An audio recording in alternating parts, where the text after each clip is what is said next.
Bismillahirrahmanirrahim. Elhamdülillah və salatu və salamu alə mən lə nəbiyyə bə'də əmmə bə'd. Və təbii ki, dinimiz nəsihətdir. Peyğəmbər sallallahu aleyhi ve sellem buyurur ki, din nəsihətdir. Və biz görürük, Peyğəmbər sallallahu aleyhi ve sellem həm də nəsihət edib bizə, ümmətinə.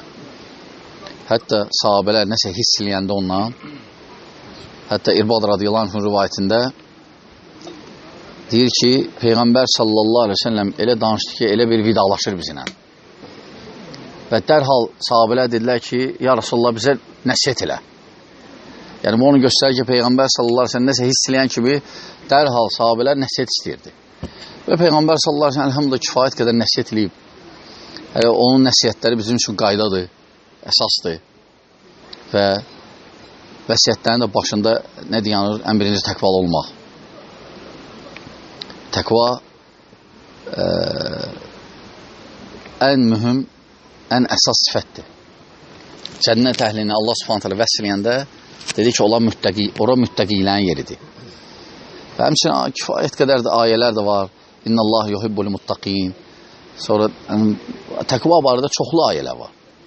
Və həmçinin də məhz bu ibadətin əsas məqsədlərindən də biri bu sifətə nail olmaq üçündür.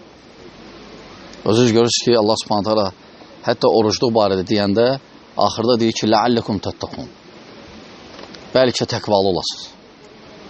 Yəni, namaz, oruc, zəkat, həc və başqa əməllər hamısı bu əsas məqsədlərindən də biri bu sifətə nail olmaq üçündür. İnsan ibadətçi təqva sifətə necə nail ola bilər? Heç cür. Və ən birinci təbii ki, təqvadır. İkinci məsələlər çoxdur. Lakin bugün qalxda da olanda qardaşlara, o Avzai rahimehullah, onun bir sözünü getirdim. Onun sözünün ətrafında belə biraz danışdıq. Avzai rahimehullah deyir ki, Peyğəmbər sallallahu aleyhi ve sellem sahabeləri əsas 5 əsası tutur, əsasa sıxınırdılar.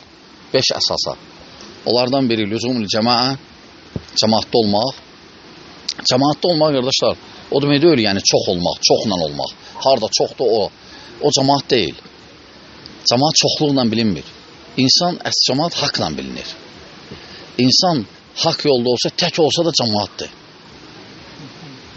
Ona görə bəzilər cəmaat məfhumunu düzgün başa düşmürlər. Ki, cəmaatla orada 99 nəfərdir, burada 98. Deməli, mən 99 nəfərlə olacam. Çünki cəmaatdır, orada daha çoxdur. Hələ deyil. Cəmaat əsaslardandır. Sən nəyə əsaslanırsan, nəyə sıxınırsan? Kitab və sünnə, sələfin fəhminə, mənhəcinə, yoxsa yox?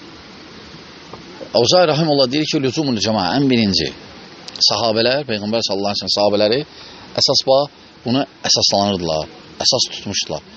Sonra həmçinin ittiba sünnə, sünnəyə tabi olmaq, Peyğəmbər sallallahu aleyhi ve sellem sünnəsini yaşamaq. Və sonra buyurur ki, imaratul məsəcid, məsciddə qəlb bağlı olmaq, məscidə bağlanmaq. Yəni, bəziləri başa düşür ki, imaratul məsəcid, yəni məscidləri gözəlləşdirmək yox. Məscidlər gözəlləşir oradakı cəmaatla, naxışla yox. Və həmçinin məscid gözəlləşir haqla. Orada Allaha dua edirlər yalnız, Allahdan qeyrisini dua eləmirlər. Əsas məscidi gözəlləşdirir bu əməllər, bu şəxslər. Təvhid gözəlləşdirir. Allah subhanahu teala buyurur ki, və ennəl məsəcidə lillahi fələ təd'u mə'allahi əhədə. Həqiqətən məscid Allahındır, orada Allahdan qeyrisini çağırmayın. Çağırmayın. Və İmaratul Məsəcid, Peyğəmbər sallallahu aleyhi ve sellem sahabələri məscidə bağlıydılar. Həmçinin sonra Avzai deyir, rahimehullah, və tilavətül Qur'an. Quran-ı Kərimi mütaliə eləmək. Lakin təəssüf ki, qardaşlar, bunda da eyblər çoxdur. Hələ bizim qardaşların özlərində, elə qardaşlar var, namaz qılar, hələ indiyəcən Quran oxuyamıyor. Elə qardaşlar var ki, İxlas, Fələq, Nasdan başqa əzbəl bilmir. Elə qardaşlar var ki, Quran ancaq Ramazanda oxuyur. Ramazan bitdi, qutardı. Bu eyblərdir düzə. Eyblərdir. Bunları düzəltmək lazımdır. Çünki Peyğəmbər sallallahu aleyhi ve sellem sahabələri həmçinin Avzai vəsf eləyir ki, onları Quran-ı Kərimi oxuyardılar daima. Və sonra 5-ci deyir ki, rahimehullah, vəl cihadu fi səbilillah. Və Allah yolunda cihad eləmək. Təbii ki, cihad, özünüz bilirsiniz ki, bugün başqa cür təbliğ olunur. Var şəriətdə, elhamdülillah, cihad. Cihad İslamın zirvəsidir. Lakin şəri cihad. Şəri cihad. Və şəriətdə də cihad bir mənalı deyil. Bəziləri başa düşür ki, cihad ancaq döyüşməkdən söhbət gedir. Yox. Ən birinci cihad barədə ayə Məkkədə nazil olub, Allah Subhanahu taala o cihadı böyük cihad adlandırır. Məkkədə də bilirsiniz ki, cihad yox idi. Yəni silahlı cihad. Məkkədə cihad nə idi? Dəvət cihadı. Və cahid bihim cihadan kabira. Allah Taala buyurur ki, onlarla böyük cihad elə. Dəvətlə. Deməli, dəvət ən böyük cihaddır. Hətta baxmayaraq Mədinəyə gəldilər. Mədinədə ayələr nazil oldu. Cihad barədə mərhələlərlə böyük adlandırılmadı. Deməli, cihad bir dənə döyüş deyil. Dəvət də cihaddır, elmlə cihaddır, maddi cihaddır. İbn Qayyim rahimehullah Zadul Ma'addə 14 növündən danışır. Nəfslə cihaddır var. Aydın qardaşlar, və nəfs ən ağırı nəfsdir. Ola bilər insan görürsən ki, mahir olsun döyüşdə. Geçsin, tankı vursun, gəlsin. Amma ola bilər $100 dizdən atsın aşağı. Ola bilər. Nəfsi dözməsin. Və ya ola bilər qadını dözməsin. Ola bilər dünya hansı mənfəətini dözməsin. Amma döyüşdə əladır 10 dənə tank vurar, 50 dənə kafir öldürər. Aydın qardaşlar, bəziləri nəfsi, xavariclər nəfsi cihaddan danışanda cihadistlərə gülürlər. O da danışırlar. Elə bilirlər, çünki cahidlər. Elə bilirlər ki, nəfsi cihad belə biz deyirik, nəfsdən cihad elə bəsdir. Yox. Yox, cihad var şəriətdə, elhamdülillah ki, şəriət deyən cihad. Və nə vaxt olur? Qaydalar qoyub. Və o qaydalarla gəlməliyik. Şəriət deyən qaydalarla gəlməsək, o sayılmır. Məsələn, namaz. Əgər dastamaz şərtdir. Şəriət qoyub ki, dastamaz olmalıdır. Qüsül və s. Onunla gəlməsə, biri dastamazsız qılsa, hətta 4 rükəti əla qılsa, lab ağlasa da belə, xuşudan. Yenə onun namazı batildir. Çünki şəriət deyən kimi gəlməyib. Cihad da həmçinin. Cihad, namaz sənə görə özü aiddirsə, cihad ümumi ümmətə aiddir. Onun şərtləri təbii ki, daha ağırdır, daha dəqiqdir, daha ehtiyatlı yanaşmaq lazımdır. Belə deyil ki, kimsə aranı qızışdırır, başlayırlar öldürməyə, öldürəndən sonra qışqırırlar ki, haradasınız, gəlin də, burada qadınlarımız şahlamış. Bunun qabağından fikirləşmək lazımdır. Çünki şəriətdə döyüş cihadı müsəlmanlar zəif halında olmaz. Başqa növ cihadlara gerək eləyəsən. Aydındır, çünki cihadın şərtləri var axı. Şərtlərindən biri gerək güc ola. Güc yoxdursa olmaz. Cihadın başqa növlərini elə də. Ona görə qardaşlar, sahabələr, bax, bu idi sahabələrin mənhəci. Əvzai rahimehullah deyir.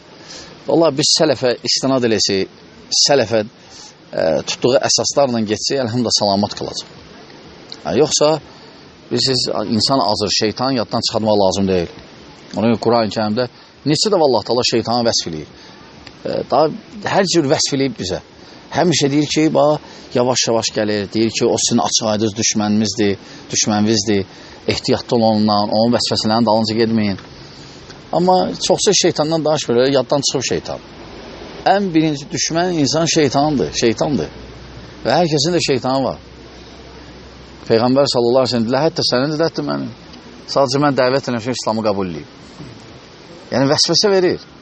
Ona görə sən öz şeytanla birinci qalib gəl. Bu da asan deyil.